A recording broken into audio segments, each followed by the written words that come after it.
வணக்கம் நண்பர்களே, விஜயபிரயாக் பேசுகிறேன். இந்த அதிகாலை நேரத்தில் உங்களை எல்லாம் சந்திப்பதில் பெரும் மகிழ்ச்சி. இந்த நாளை கொடுத்த பிரபஞ்சத்திற்கு நன்றி. முதல்ல நன்றியுணர்வு தியானம். ஞாயிற்றுக்கிழமை ஸ்ட்ராட்டஜிக் சண்டேன்னு சொல்லுவேன்.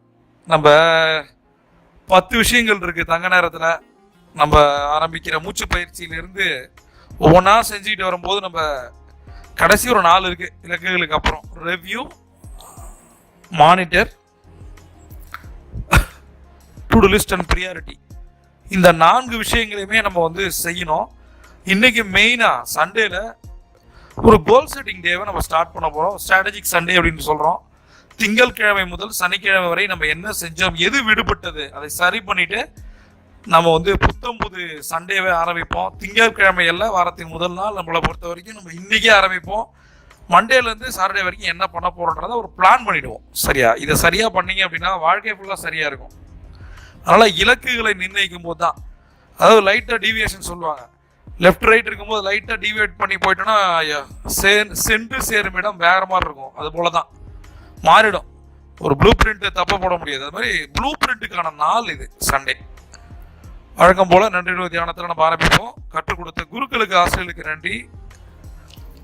அவர்கள் நம்மோடு இருந்தாலும் ஆத்மாக இருந்தாலும் மனதார 3 முறை அவரை நினைத்து நெஞ்சில் கை வைத்து 3 முறை நன்றி நன்றி நன்றி. 2வது நன்றி உயிர் கொடுத்த தந்தைக்கு நன்றி. அவர்கள் நம்மோடு இருந்தாலும் ஆத்மாவாக இருந்தாலும் மனதார 3 முறை நன்றி நன்றி நன்றி. 3வது நன்றி ஊரு கொடுத்த அன்னைக்கு நன்றி. அவர்கள் நம்மோடு இருந்தாலும் ஆத்மாவாக இருந்தாலும் மனதார 3 முறை அவர்களை நினைத்து நன்றி நன்றி நன்றி. இன்னைக்கு நன்றி தியானத்தில் உங்களுக்கு யாருக்கு தோணுதோ அவங்க பேரை போட்டு நீங்க 3 முறை வாழ்க வளமுடன், வாழ்க வளமுடன், வாழ்க வளமுடன் சொல்லுங்க. உறவுகளுக்கு மதிப்பு கொடுங்க, உறவுகளுக்கு உயிர் கொடுங்க. அதுவும் 60 வயதுக்கு மேல அப்பா அம்மாவுக்கு எப்பயும் மரியாதை கொடுக்கணும். அவங்களுக்கான நேரத்தை கொடுக்கணும். அவங்க பேசுறதை கேட்கணும். தாத்தா பாட்டி இருந்தால் சொல்லவே வேணாம். அவங்க எப்போ வேணா அவங்களோட அன்பு கிடைச்சிட்டு இருக்கு. எப்போ வேணா அது நிற்கலாம். அதனால அவங்களுக்கு முக்கியத்துவத்தை கொடுங்க. உங்கள் குழந்தை மீது நீங்கள் காட்டும் அன்பை உங்களுடைய அப்பா அம்மா மீதும் உங்கள் தாத்தா பாட்டி மீதும் காட்டுங்க. அதே மாதிரி சண்டே எனக்கு ஒரு பர்சனலாக உங்கள்கிட்ட ஒரு ரெக்வஸ்ட் இருக்கு. என்னன்னா, ஒருத்தருக்காவது ஒரு சாப்பாடு வாங்கி கொடுங்க. இந்த சண்டே நீங்கள் சாப்பிடும் போது சண்டே மத்தியானம் எப்படி இருக்கும்?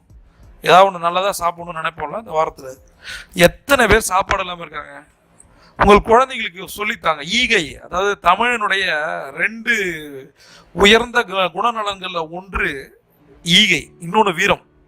அது 2மே காணா போயிடுச்சுன்ற நம்ம மீட்டெடுப்போங்கிற நான். ஈகையை வளர்ப்போம். வீரத்துலையும் யாருக்கும் அடி பண்ணிக்க மாட்டோம். அந்த மாதிரி ஒரு என்ன சொல்றது, நம்ம செஞ்சு காட்டிட்டோம்.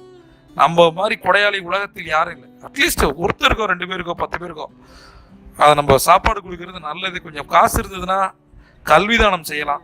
மனசுக்கு நம்ம நல்லா இருக்கணும், உடம்பு நல்லா இருக்கணும்னா மௌன விரதம் இருக்கும்.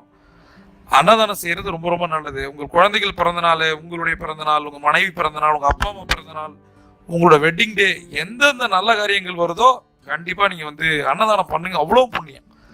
நிறைய பேர் கடனோட இருக்கலாம், நான் எப்படி காசு இல்லையே அப்படி நினைக்காதீங்க. கடன் இருந்தாலும் கூட எவ்வளோ கஷ்டப்படுறோம். சண்டே மத்தியானம் சாப்பிடும் போது நான் ஒன்று கேட்குறேன். என்னோட வேண்டுகோள்னு வச்சிங்க, இலையிலையோ தட்டுலையோ சாப்பாடு போட்டு உட்காரும் போது ஒருத்தருக்கு சாப்பாடு போட்டு சாப்பிட்டு பாருங்க. ஒரு 21 வாரம் இதை செஞ்சு பாருங்க. உங்க வாழ்க்கை எப்படி மாறுது நான் சொல்றேன். ஒரே ஒருத்தருக்கு பண்ணுங்க. முடியாதா? 4 பேருக்கு, 5 பேருக்கு, 10 பேருக்கு ஒரு வெரைட்டி ரைஸ் கடையில் வாங்கி கொடுத்தா முடிஞ்சா போய் ஒரு அம்மா உணவு மாதிரி எங்கேயாவது வாங்கி கூட கொடுங்க. 10 பேர் சாப்பிட்டுவேன். அவ்வளோ புண்ணியம் உங்களுக்கு. அதாவது வயிற்று தீயை அணைப்பதை விட பெரிய புண்ணியம் இல்லைன்றாங்க. அதான் கொஞ்சம் காசு இருந்தால் அன்னதானம், கொஞ்சம் அதிகமாக காசு இருந்தால் கல்விதானம் பண்ணுங்க. பிரபஞ்சமே உங்களை வாழ்த்தும்.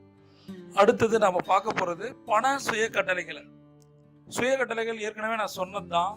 நம்முடைய மனதை திடப்படுத்த, வலுப்படுத்த நம்ம சொல்ற தொடர் சொற்கள் அல்லது வாக்கியங்கள் தான் நம்ம சுய கட்டளைன்னு சொல்றோம். நமக்கு நாமே இட்டுக்கொள்ளும் கட்டளைகளை சுய கட்டளைகள் நம்ம சொல்றோம். 3 விதமான சவால்கள் பொதுவாக இருக்கு. உடல் நலம், உறவு முறைகள், 3வது பணம். இன்னைக்கு மிக முக்கியமான 3 பண சுய கட்டளைகளை நம்ம பார்க்க போறோம். முதல் சுய கட்டளை, ஒவ்வொரு தருணத்திலும் பணம் என்னிடம் ஈர்க்கப்படுகிறது. ஒவ்வொரு தருணத்திலும் பணம் என்னிடம் ஈர்க்கப்படுகிறது. ஒவ்வொரு தருணத்திலும் பணம் என்னிடம் ஈர்க்கப்படுகிறது.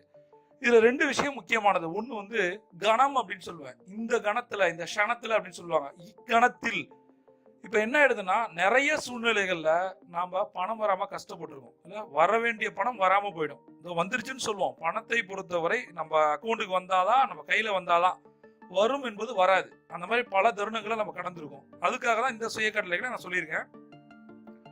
ஒவ்வொரு தருணத்திலும் நான் ஃபேஸ் பண்ற எல்லா தருணத்திலும், நான் என்ஜாய் பண்ற ஒவ்வொரு தருணத்திலும், நான் கடந்து போற ஒவ்வொரு தருணத்திலும் பணம் என்னிடம் ஈர்க்கப்படுகிறது. பணத்தை நான் ஈர்த்துக்கிட்டே இருக்கேன். பணம் கிட்ட வந்துகிட்டே இருக்கு. எல்லா கணமும், எல்லா தருணமும், எல்லா சூழல்களிலும் என்னால் பணத்தை ஈர்க்க முடியும். பணம் என்கிட்ட வந்துகிட்டு தான் இருக்கு.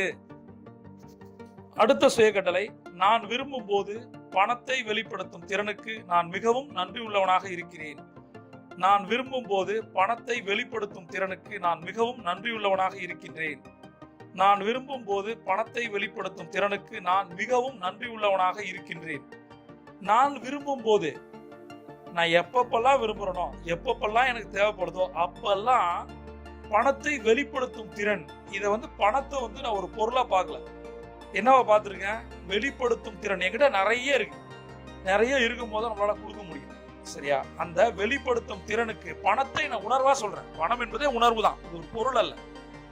நான் மிகவும் நன்றி உள்ளவனாக இருக்கின்றேன். நாம இப்ப நன்றியுணர்வு தியானத்தை பார்த்தோம். எல்லா சுய கட்டளைகளையுமே நம்ம எப்படி பண்றோம்? முதல்ல நன்றியுணர்வு தியானம் சொல்லிட்டு மனதை அமைதிப்படுத்திட்டு தான் என்ன சொல்றோம், சுய கட்டளைகளை சொல்றோம் இல்லையா? அப்ப நான் நன்றி உள்ளவனாக இருக்கேன். எப்ப நான் நினைக்கும் போதெல்லாம் என்னால பணத்தை வெளியிட முடியுது, வெளிப்படுத்த முடியுது. அது ஒரு திறன். அப்படிங்கிற திறன் இருந்தாதான் பணம் வரும்.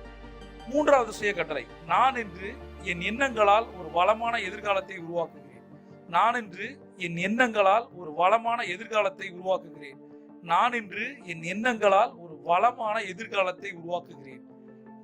திங்க் டுடே ஃபார் டுமாரோ அப்படின்னு சொல்லுவாங்க. பட் என்னன்னா, இன்னைய கணத்துல, இந்த சூழல்ல இன்னைக்கு நம்ம ஓடிட்டு இருக்கோம். இந்த க்ஷணம் நம்ம கடந்து போயிட்டே இருக்கோம். நாளை என்பது நிறைய பேருக்கு ஒரு பெரிய பூதாகரமா இருக்கு, பயமா இருக்கு. அதான் சொல்லுவேன் எப்பயுமே, கடந்த கால கவலை, எதிர்கால பயம், இது ரெண்டுமே இருக்கக்கூடாது. இதனாலதான் இந்த சுய கட்டளையை நான் சொல்லியிருக்கேன். என்னுடைய எண்ணங்களால் கட்டமைக்கிறேன் அப்படிங்கிறேன். என்னது, ஒரு ப்ளூ பிரிண்ட் மாதிரி, ஒரு ஃபவுண்டேஷன் மாதிரி, ஒரு அஸ்திவாரம் மாதிரி இன்னைக்கு என் எண்ணங்களால் ஒரு மிகப்பெரிய கனவு சாம்ராஜ்யத்தை உருவாக்குறேன், எதிர்காலத்தை உருவாக்குறேன். நாளைக்கு ஒரு பியூட்டிஃபுல்லா இருக்க போகுது, எனக்கு கிடைச்ச எல்லாம் வரப்போகுது, நான் ரொம்ப சந்தோஷமா இருக்க போறேன். அதுக்கு என்னுடைய எண்ணங்களால் ஒரு வளமான எதிர்காலத்தை இன்னைக்கு, இதுதான் முக்கியம், இப்ப நான் உருவாக்குறேன். இப்ப என்கிட்ட எந்த நெகட்டிவும் இல்லை, 100% நான் பாசிட்டிவா இருக்கேன். என் எண்ணங்களால் ஒரு அற்புதமான எதிர்காலத்தை என்னால் கட்டமைக்க முடியும். அப்படிதான் இந்த சுய கட்டளையை நான் டிசைன் பண்ணிருக்கேன். நம்மளே முதல்ல நம்ம பார்த்த நன்றியுணர்வு தியானம் தங்க நேர டைரியில இருக்கு. சரியா? தங்க நேர டைரியில சொல்லப்பட்டிருக்கு. இந்த 10 தங்க நேரத்தையும் ஒருத்தவங்க பண்ணாங்க அப்படின்னா உங்கள் வாழ்க்கை மாறும். இதை நான் சுபிட்ச நேரம் சொல்றேன். 4 to 5 அந்த டைரியில சொல்லப்பட்டிருக்கின்ற 10 விஷயங்களை ஒருத்தவங்க தொடர்ந்து 90 நாள் பண்ணாங்கன்னா கடன் இருந்தா அடையும், பணம் வரும், என்ன நினைக்கிறீங்களோ அது நடக்கும். இது பண்ணி பாருங்க, உங்களுக்கு தெரியும். அதை விட மிக முக்கியமான விஷயம் என்னன்னா, அதை சரிப்படுத்துறதுக்காக, அந்த இலக்குகளை, கனவுகளை அடைவதற்காக நான் சுய கட்டளைகளை சொல்றேன். இந்த சுய கட்டளைகள் எல்லாமே பணமந்திரங்கள் புத்தகத்தில் இருக்கு. உங்களுக்கு தங்க நேர டைரியோ பணமந்திரங்கள் புத்தகமோ வேணும்னா கீழே இருக்க நம்பருக்கு கால் பண்ணி பேசுங்க.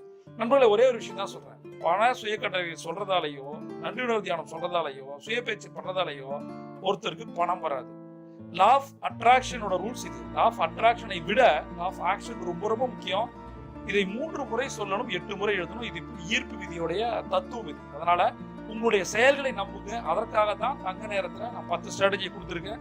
நீங்கள் மிகப்பெரிய பிரம்மாண்டமானவர். சரியா? உங்களுக்கு ஏற்படுற எல்லாமே டெம்பரவரி தான். பிரபஞ்சம் கொண்டு இதில் காத்திருக்கேன். நீங்க ஒரு சாம்பியன். செய்யட்டும்.